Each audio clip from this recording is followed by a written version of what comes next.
श्रीसूर्याय नमः। अथ श्री सूर्यकवचम्। श्रीसूर्य उवाच शाम्ब शाम्ब महाबाहो शृणु मे कवचं शुभं त्रैलोक्यमङ्गलं नाम कवचं परमाद्भुतं यज्ञात्वा मन्त्रवित् सम्यक् फलं प्राप्नोति निश्चितं यद्धृत्वा च महादेवो गणानामधिपो भवत्। पठनाद्धारणाद् विष्णुः सर्वेषां पालकः सदा एवमिन्द्रादयः सर्वे सर्वैश्चर्यमवाप्नुयुः। कवचस्य ऋषिर्ब्रह्मा छन्दोनुष्टुबुधाहृतः श्रीसूर्यो देवताच्चात्र सर्वदेव नमस्कृतः। यश आरोग्यमोक्षेषु विनियोगः प्रकीर्तितः प्रणवो मे शिरः पातु घृणिर्मे पातु भालकम्। सूर्यो व्यान्नयन् द्वन्द्वमादित्यः करणयुग्मकम् अष्टाक्षरो महामन्त्रः सर्वाभीष्टफलप्रदः। ह्रीं बीजं मे मुखं पातु हृदयं भुवनेश्वरी चन्द्रबिम्बं विंशदाद्यं पातु मे गुह्यदेशकम्। अक्षरोषो महामन्त्रः सर्वतन्त्रेषु गोपितः शिवो वह्निशमायुक्तो वामाक्षी बिन्दुभूषितः। एकाक्षरो महामन्त्रः श्रीसूर्यस्य प्रकीर्तितः गुह्यात् गुह्यतरो मन्त्रो वाञ्छाचिन्तामणिः स्मृतः। शीर्षादिपादपर्यन्तं सदा पातु मनुत्तमः इति ते कथितं दिव्यं त्रिषु लोकेषु दुर्लभम्। श्रीपदं कान्तिदं नित्यं धनारोग्यविवर्धनं कुष्ठादिरोगशमनं महाव्याधिविनाशनं। त्रिसन्ध्यं यः पठेन्नित्यमरोगे बलवान् भवेत् बहुना किमिहोक्तेन यद्यन्मनसि वर्तते ततत्सर्वं भवेत्तस्य कवचस्य च धारणात् भूतप्रेतपिशाचाश्च यक्षगन्धर्वराक्षसः ब्रह्मराक्षसवेताला न दृष्टुमपि तं क्षमः दूरादेव पलायन्ते तस्य संकीर्तनादपि। भूर्जपत्रे समालिख्य रोचना गुरुकुङ्कुमः रविवारे च संक्रान्त्यां सप्तम्यां च विशेषतः धारयेत् साधकश्रेष्ठ श्रीसूर्यस्य प्रियो भवेत्। त्रिलोहमध्यगं कृत्वा धारयेत् दक्षिणे करे शिखायामथवा कण्ठे सोऽपि सूर्यो न संशयः इति ते कथितं साम्ब त्रैलोक्यमङ्गलाभिधम्। कवचं दुर्लभं लोके तव स्नेहात् प्रकाशितम् आज्ञात्वा कवचं दिव्यं यो जपेत् सूर्यमुत्तमम् सिद्धिर्न जायतेस्तस्य कल्पकोटिशतैरपि। श्रीसूर्य उवाच शाम्ब शाम्ब महाबाहो शृणु मे कवचं शुभं त्रैलोक्यमङ्गलं नाम कवचं परमाद्भुतं यज्ञात्वा मन्त्रवित् सम्यक् फलं प्राप्नोति निश्चितं यद्धृत्वा च महादेवो गणानामधिपो भवत्। पठनाद्धारणाद् विष्णुः सर्वेषां पालकः सदा एवमिन्द्रादयः सर्वे सर्वैश्चर्यमवाप्नुयुः। कवचस्य ऋषिर्ब्रह्मा छन्दोनुष्टुबुधाहृतः श्रीसूर्यो देवताच्चात्र सर्वदेव नमस्कृतः। यश आरोग्यमोक्षेषु विनियोगः प्रकीर्तितः प्रणवो मे शिरः पातु घृणिर्मे पातु भालकम्। सूर्यो व्यान्नयन् द्वन्द्वमादित्यः करणयुग्मकम् अष्टाक्षरो महामन्त्रः सर्वाभीष्टफलप्रदः। ह्रीं बीजं मे मुखं पातु हृदयं भुवनेश्वरी चन्द्रबिम्बं विंशदाद्यं पातु मे गुह्यदेशकम् अक्षरोषो महामन्त्रः सर्वतन्त्रेषु गोपितः शिवो वह्नि समायुक्तो वामाक्षी बिन्दुभूषितः एकाक्षरो महामन्त्रः श्रीसूर्यस्य प्रकीर्तितः गुह्यात् गुह्यतरो मन्त्रो वाञ्छाचिन्तामणिः स्मृतः शीर्षादिपादपर्यन्तं सदा पातु मनुत्तमः इति ते कथितं दिव्यं त्रिषु लोकेषु दुर्लभम् श्रीपदं कान्तिदं नित्यं धनारोग्यविवर्धनं कुष्ठादिरोगशमन महाव्याधिविनाशन त्रिसन्ध्यं यः पठेन्नित्यमरोगे बलवान् भवेत् बहुना किमिहोक्तेन यद्यन्मनसि वर्तते ततत्सर्वं भवेत्तस्य कवचस्य च धारणात् भूतप्रेतपिशाचाश्च यक्षगन्धर्वराक्षसः ब्रह्मराक्षसवेताला न द्रष्टुमपि तं क्षमः दूरादेव पलायन्ते तस्य सङ्कीर्तनादपि भूर्जपत्रे समालिख्य रोचना गुरुकुङ्कुमः रविवारे च सङ्क्रान्त्यां सप्तम्यां च विशेषतः धारयेत् साधकश्रेष्ठ श्रीसूर्यस्य प्रियो भवेत् त्रिलोहमध्यगं कृत्वा धारयेत् दक्षिणे करे शिखायामथवा कण्ठे सोऽपि सूर्यो न संशयः इति ते कथितं साम्ब त्रैलोक्यमङ्गलाभिधं कवचं दुर्लभं लोके तव स्नेहात् प्रकाशितम् आज्ञात्वा कवचं दिव्यं यो जपेत् सूर्यमुत्तमम् सिद्धिर्न जायतेस्तस्य कल्पकोटिशतैरपि श्रीसूर्य उवाच साम्ब साम्ब महाबाहो शृणु मे कवचं शुभं त्रैलोक्यमङ्गलं नाम कवचं परमाद्भुतं यज्ञात्वा मन्त्रवित् सम्यक् फलं प्राप्नोति निश्चितं यद्धृत्वा च महादेवो गणानामधिपो भवत् पठनाद्धारणाद् विष्णुः सर्वेषां पालकः सदा एवमिन्द्रादयः सर्वे सर्वैश्चर्यमवाप्नुयुः कवचस्य ऋषिर्ब्रह्मा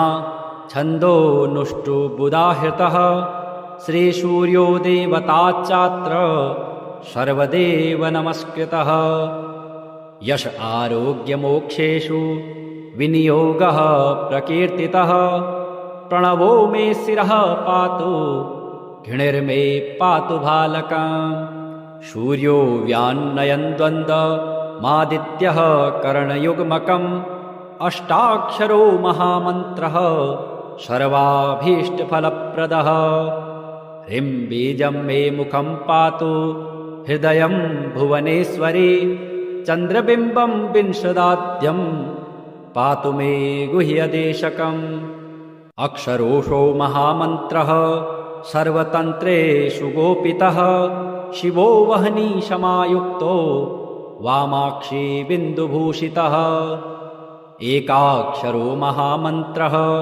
श्रीसूर्यस्य प्रकीर्तितः गुह्यात् गुह्यतरो मन्त्रो वाञ्छाचिन्तामणिः स्मृतः शीर्षादिपादपर्यन्तं सदा पातु मनुत्तमः इति ते कथितं दिव्यं त्रिषु लोकेषु दुर्लभम् श्रीपदं कान्तिदं नित्यं धनारोग्यविवर्धनं कुष्ठादिरोगशमन महाव्याधिविनाशन त्रिसन्ध्यं यः पठेन्नित्यमरोगे बलवान् भवेत् बहुना किमिहोक्तेन यद्यन्मनसि वर्तते ततत्सर्वं भवेत्तस्य कवचस्य च धारणात् भूतप्रेतपिशाचाश्च यक्षगन्धर्वराक्षसः ब्रह्मराक्षसवेताला न द्रष्टुमपि तं क्षमः दूरादेव पलायन्ते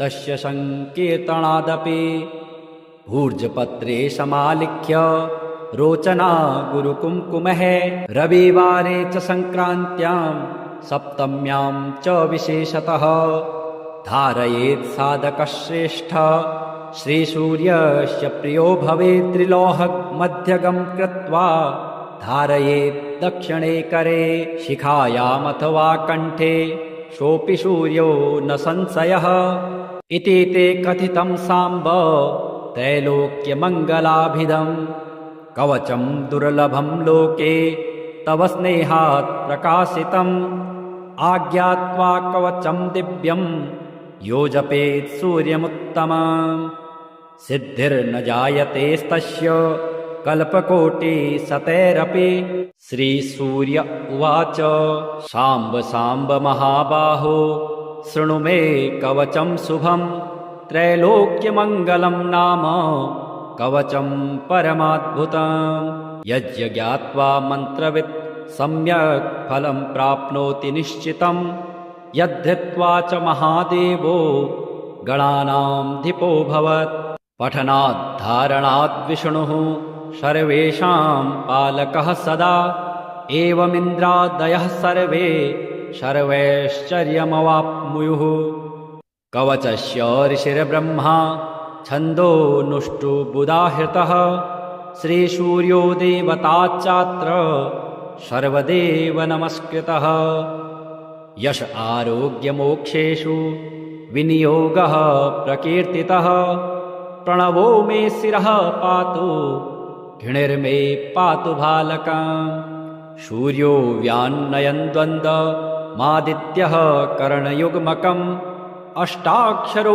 महामन्त्रः सर्वाभीष्टफलप्रदः ह्रीं बीजं मे मुखं पातु हृदयं भुवनेश्वरी चन्द्रबिम्बं विंशदाद्यं पातु मे गुह्यदेशकम् अक्षरोषो महामन्त्रः सर्वतन्त्रेषु गोपितः शिवो वह्निशमायुक्तो वामाक्षी बिन्दुभूषितः एकाक्षरो महामन्त्रः श्रीसूर्यस्य प्रकीर्तितः गुह्यात् गुह्यतरो मन्त्रो वाञ्छाचिन्तामणिः स्मृतः शीर्षादिपादपर्यन्तं सदा पातु मनुत्तमः इति ते कथितं दिव्यं त्रिषु लोकेषु दुर्लभम् श्रीपदं कान्तिदं नित्यं धनारोग्यविवर्धनम् कुष्ठादिरोगशमन महाव्याधिविनाशन त्रिसन्ध्यं यः पठेन्नित्यमरोगे बलवान् भवेत् बहुना किमिहोक्तेन यद्यन्मनसि वर्तते ततत्सर्वं भवेत्तस्य कवचस्य च धारणात् भूतप्रेतपिशाचाश्च यक्षगन्धर्वराक्षसः ब्रह्मराक्षसवेताला न दृष्टुमपि तं क्षमः दूरादेव पलायन्ते तस्य सङ्कीर्तनादपि भूर्जपत्रे समालिख्य रोचना गुरुकुङ्कुमः रविवारे च सङ्क्रान्त्यां सप्तम्यां च विशेषतः धारयेत् साधकश्रेष्ठ श्रीसूर्यस्य प्रियो भवेत् त्रिलोहमध्यगं कृत्वा धारयेत् दक्षिणे करे शिखायामथवा कण्ठे सोऽपि सूर्यो न संशयः इति ते कथितं साम्ब त्रैलोक्यमङ्गलाभिधम् कवचं दुर्लभं लोके तव स्नेहात् प्रकाशितम् आज्ञात्वा कवचं दिव्यं यो जपेत् सूर्यमुत्तमम् सिद्धिर्न जायतेस्तस्य कल्पकोटिशतैरपि श्रीसूर्य उवाच साम्ब साम्ब महाबाहो शृणु मे कवचं शुभं त्रैलोक्यमङ्गलं नाम कवचं परमाद्भुतम् यज्ञात्वा मन्त्रवित् सम्यक् फलं प्राप्नोति निश्चितं यद्धृत्वा च महादेवो गणानामधिपो भवत् पठनाद्धारणाद् विष्णुः सर्वेषां पालकः सदा एवमिन्द्रादयः सर्वे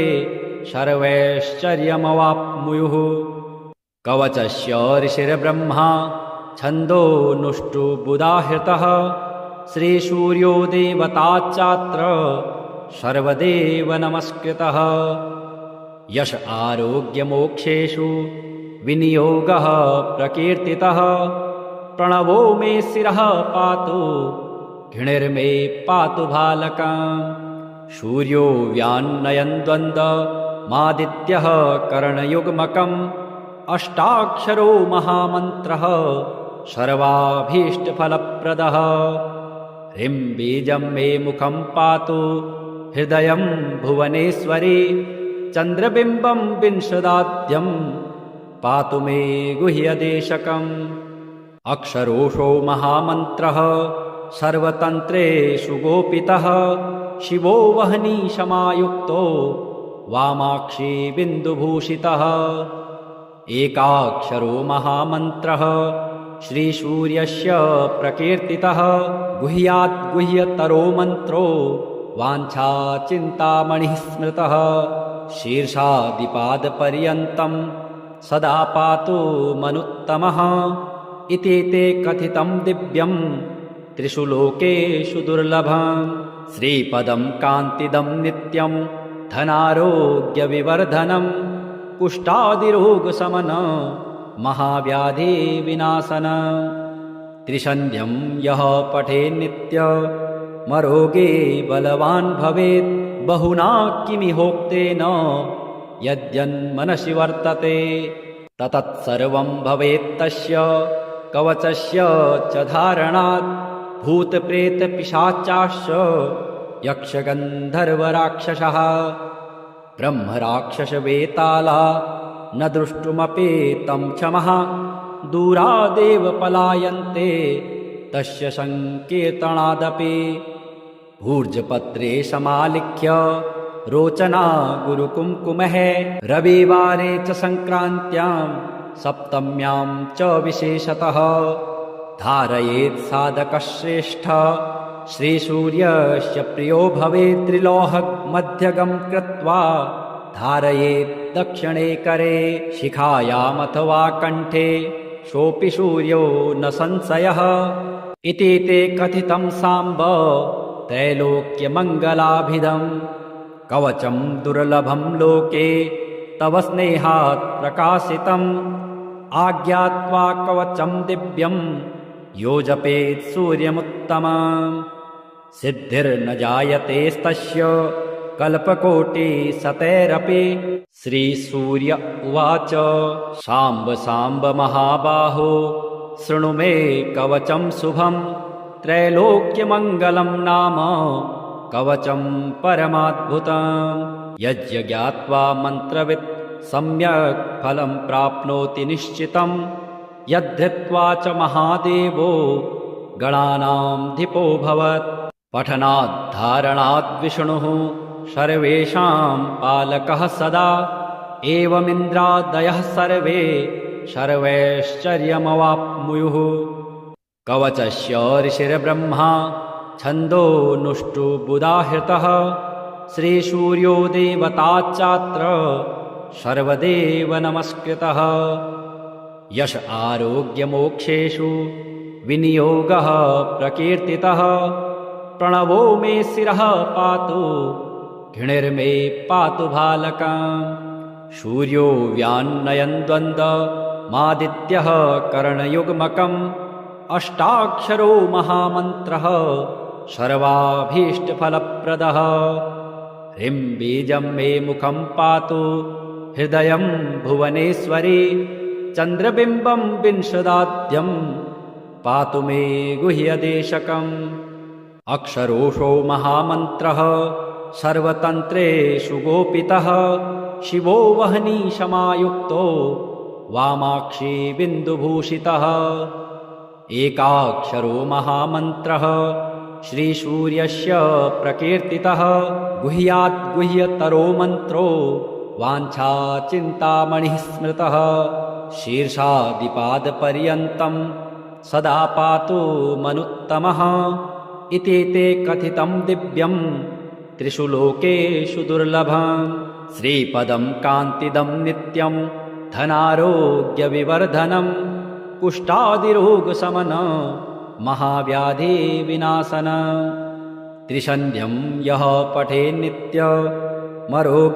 बलवान् भवेत् बहुना किमिहोक्तेन यद्यन्मनसि वर्तते ततत्सर्वं भवेत्तस्य कवचस्य च धारणात् भूतप्रेतपिशाचाश्च यक्षगन्धर्वराक्षसः ब्रह्मराक्षसवेताला न द्रष्टुमपेतं क्षमः दूरादेव पलायन्ते तस्य सङ्कीर्तनादपि भूर्जपत्रे समालिख्य रोचना गुरुकुङ्कुमः रविवारे च सङ्क्रान्त्यां सप्तम्यां च विशेषतः धारयेत् साधकश्रेष्ठ श्रीसूर्यस्य प्रियो भवेत् त्रिलोहमध्यगं कृत्वा धारयेत् दक्षिणे करे शिखायामथवा कण्ठे सोऽपि सूर्यो न संशयः इति ते कथितं साम्ब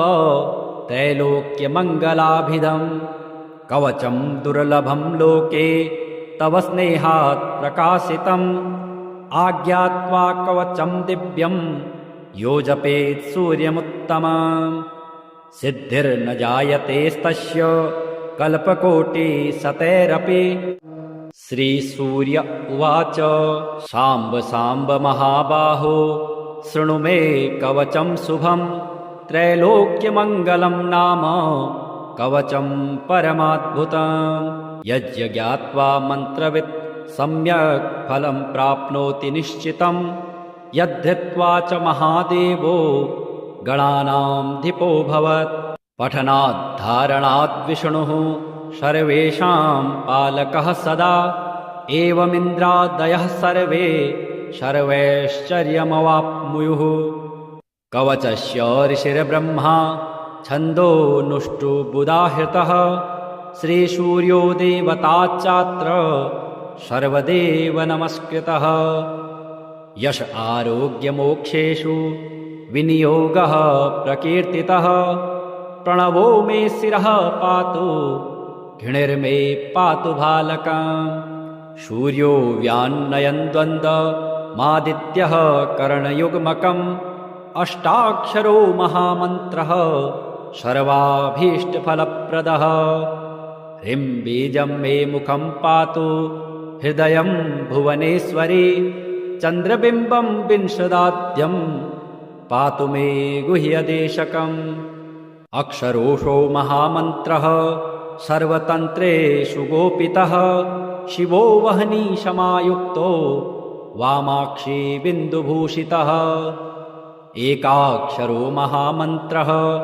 श्रीसूर्यस्य प्रकीर्तितः गुह्यात् गुह्यतरो मन्त्रो वाञ्छाचिन्तामणिः स्मृतः शीर्षादिपादपर्यन्तं सदा पातु मनुत्तमः इति ते कथितं दिव्यं त्रिषु लोकेषु दुर्लभम् श्रीपदं कान्तिदं नित्यं धनारोग्यविवर्धनं कुष्ठादिरोगशमन महाव्याधिविनाशन त्रिसन्ध्यं यः पठेन्नित्यमरोगे बलवान् भवेत् बहुना किमिहोक्तेन यद्यन्मनसि वर्तते ततत्सर्वं भवेत्तस्य कवचस्य च धारणात् भूतप्रेतपिशाचाश्च यक्षगन्धर्वराक्षसः ब्रह्मराक्षसवेताला न द्रष्टुमपेतं क्षमः दूरादेव पलायन्ते तस्य सङ्कीर्तनादपि भूर्जपत्रे समालिख्य रोचना गुरुकुङ्कुमः रविवारे च सङ्क्रान्त्यां सप्तम्यां च विशेषतः धारयेत् साधकश्रेष्ठ श्रीसूर्यस्य प्रियो भवेत् त्रिलोहमध्यगं कृत्वा धारयेत् दक्षिणे करे शिखायामथवा कण्ठे सोऽपि सूर्यो न संशयः इति ते कथितं साम्ब त्रैलोक्यमङ्गलाभिधम् कवचं दुर्लभं लोके तव स्नेहात् प्रकाशितम् आज्ञात्वा कवचं दिव्यं यो जपेत् सूर्यमुत्तमम् सिद्धिर्न जायतेस्तस्य कल्पकोटिशतैरपि। श्रीसूर्य उवाच शाम्ब शाम्ब महाबाहो शृणु मे कवचं शुभं। त्रैलोक्यमङ्गलं नाम कवचं परमाद्भुतम्। यज्ञात्वा मन्त्रवित् सम्यक् फलं प्राप्नोति निश्चितं। यद्धृत्वा च महादेवो गणानामधिपो भवत्। पठनाद्धारणाद् विष्णुः सर्वेषां पालकः सदा। एवमिन्द्रादयः सर्वे सर्वैश्चर्यमवाप्नुयुः। कवचस्य ऋषिर्ब्रह्मा छन्दोनुष्टुबुधाहृतः। श्रीसूर्यो देवताच्चात्र सर्वदेव नमस्कृतः। यश आरोग्यमोक्षेषु विनियोगः प्रकीर्तितः। प्रणवो मे शिरः पातु घृणिर्मे पातु भालकम्। सूर्यो व्यान्नयन् द्वन्द्वमादित्यः करणयुग्मकम्। अष्टाक्षरो महामन्त्रः सर्वाभीष्टफलप्रदः। ह्रीं बीजं मे मुखं पातु हृदयं भुवनेश्वरी।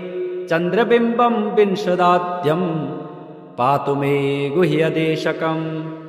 अक्षरोषो महामन्त्रः सर्वतन्त्रेषु गोपितः। शिवो वह्नि समायुक्तो वामाक्षी बिन्दुभूषितः। एकाक्षरो महामन्त्रः श्रीसूर्यस्य प्रकीर्तितः।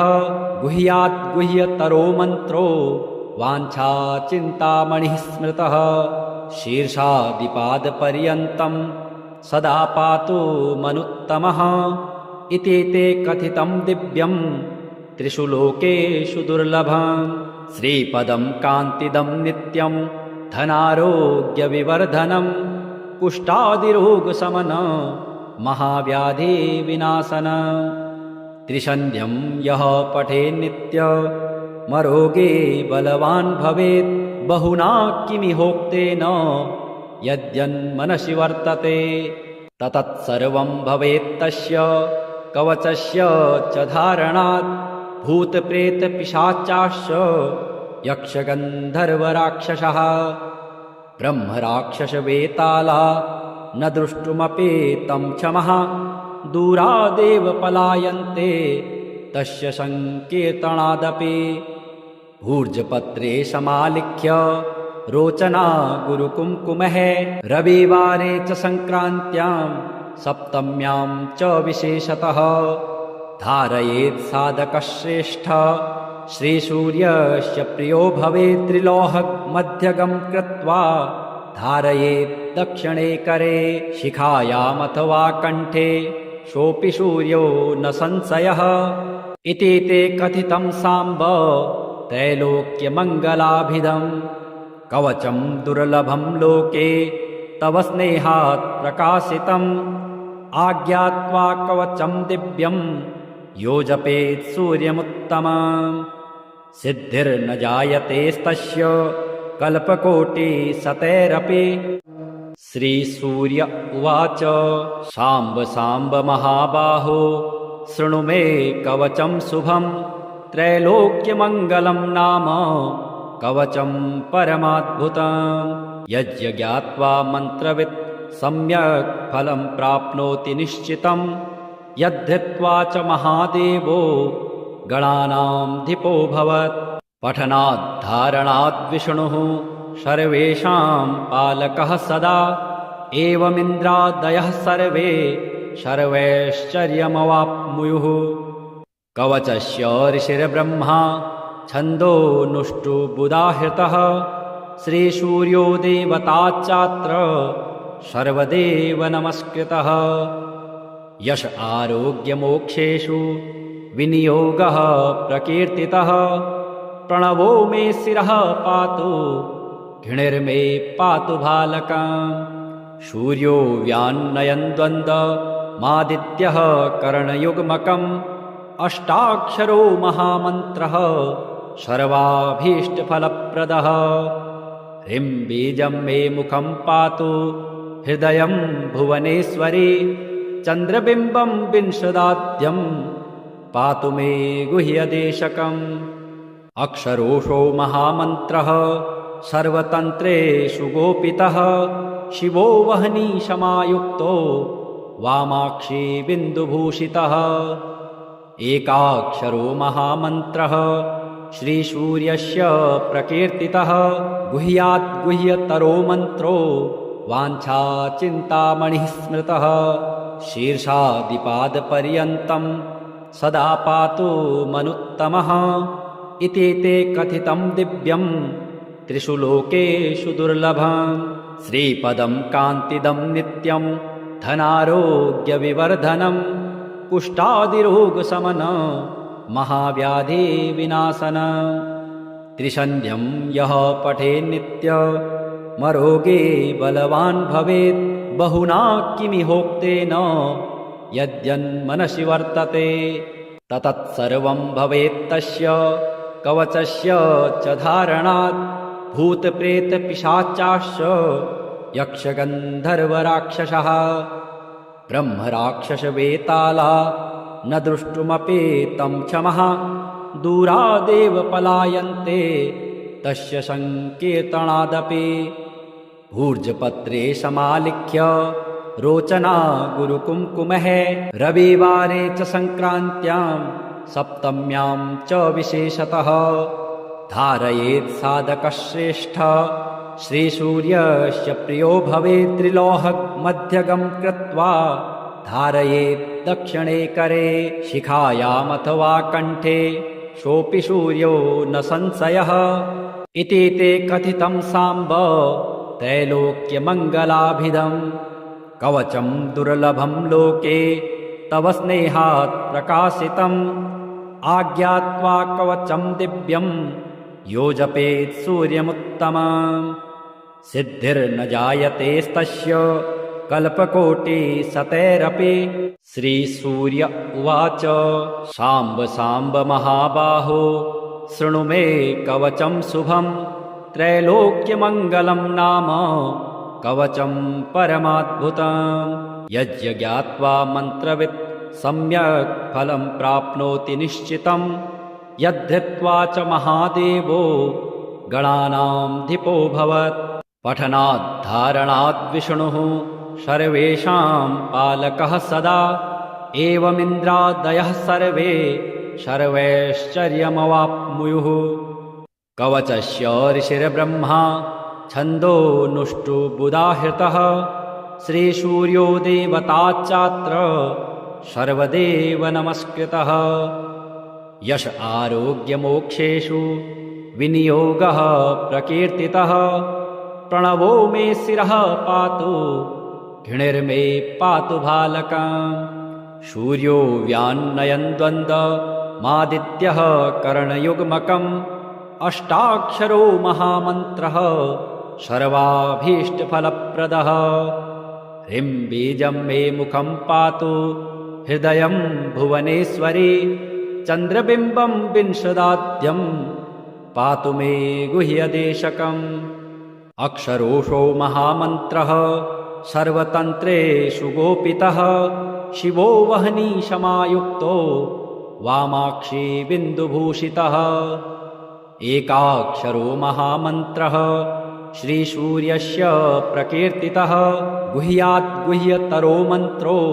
वाञ्छाचिन्तामणिः स्मृतः शीर्षादिपादपर्यन्तं सदा पातु मनुत्तमः इति ते कथितं दिव्यं त्रिषु लोकेषु दुर्लभम् श्रीपदं कान्तिदं नित्यं धनारोग्यविवर्धनम् कुष्ठादिरोगशमन महाव्याधिविनाशन त्रिसन्ध्यं यः पठेन्नित्यमरोगे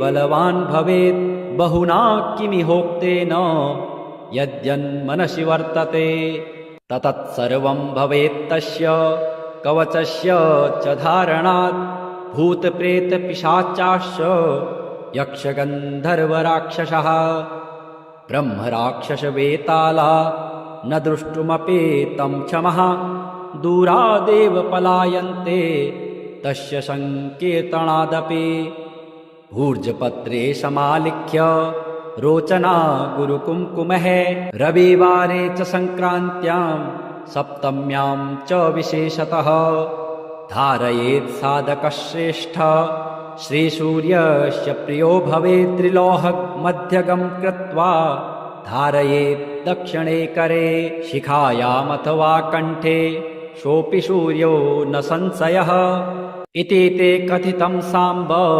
त्रैलोक्यमङ्गलाभिधम् कवचं दुर्लभं लोके तव स्नेहात् प्रकाशितम् आज्ञात्वा कवचं दिव्यं यो जपेत् सूर्यमुत्तमम् सिद्धिर्न जायतेस्तस्य कल्पकोटिशतैरपि